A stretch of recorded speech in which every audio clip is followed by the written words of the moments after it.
उत्तर प्रदेश के एक छोटे से गांव धनपुरा में एक झोपड़ी थी जो मिट्टी की दीवारों और खपरेल की छत से बनी हुई थी। वहीं रहता था रामू, 11 साल का दुबला पतला बच्चा, जिसका रंग धूप में तपकर गहरा पड़ गया था और उसकी आंखों में कुछ कर दिखाने की चमक थी। रामू का परिवार बहुत गरीब था। उसके पिता खेत में मजदूर थे जो दूसरों के खेतों में दिन भर काम करते और शाम को मुश्किल से 2 वक्त की रोटी जुटा पाते। मां घर पर सिलाई कढ़ाई करके थोड़ा बहुत कमाती।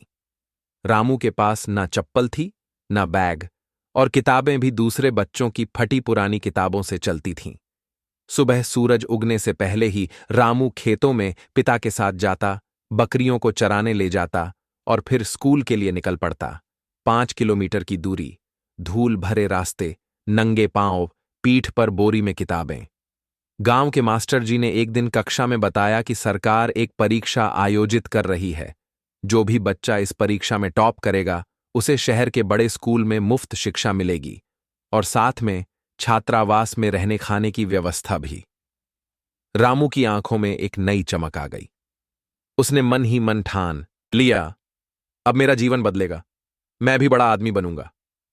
उस दिन से रामू की दिनचर्या बदल गई।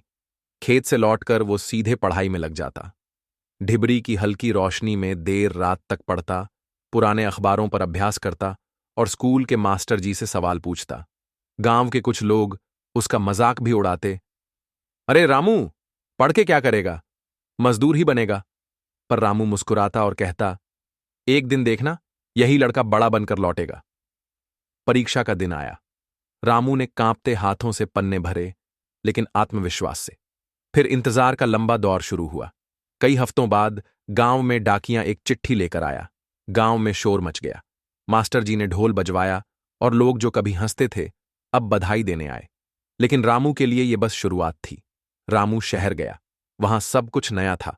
ऊंची इमारतें, अंग्रेजी बोलते बच्चे, कंप्यूटर, बस्ते, यूनिफॉर्म।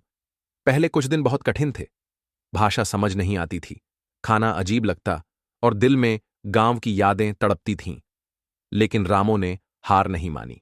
उसने रात को अंग्रेजी के शब्द याद किए, दिन में गणित के सूत्र रटे और खाली समय में लाइब्रेरी में किताबों में डूबा रहता। धीरे धीरे वह सबसे अच्छा छात्र बन गया।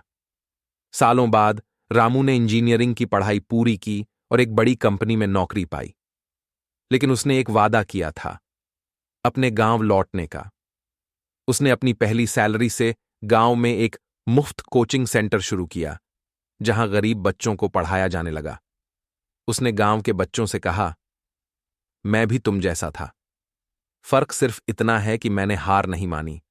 सपने गरीब नहीं होते, सोच बड़ी होनी चाहिए।